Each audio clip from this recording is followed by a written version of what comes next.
Lesson 1. Trading from price levels, fractals.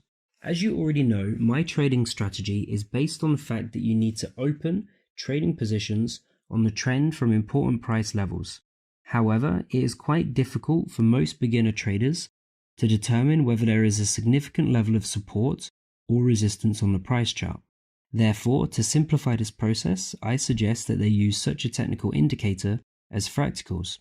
But before we talk about how to use fractals to determine the level, or rather to determine the area of support or resistance, I will tell you about what a fractal is and its method of drawing on a price chart.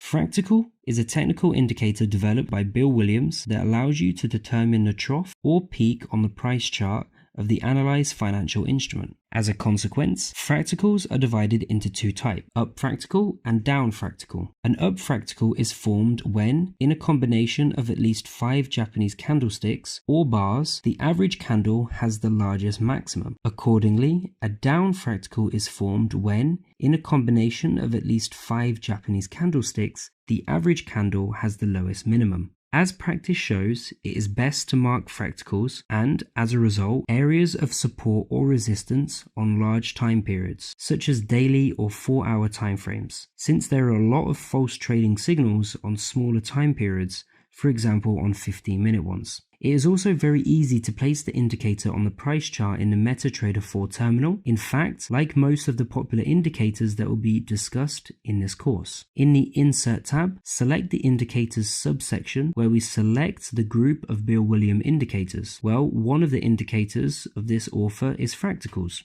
And so we have already figured out what a fractal is, and of course the mechanism of their construction and placement on the price chart. So now we will move on to the process of determining important price levels using the technical indicator, fractals, which is already familiar to us. This completes the first lesson. In it, I told you not only what fractals are, but also how a trader can use them to get a high quality trading signal. In the next video lesson, I will talk about what a moving average is and how you can use these indicators to get trading signals.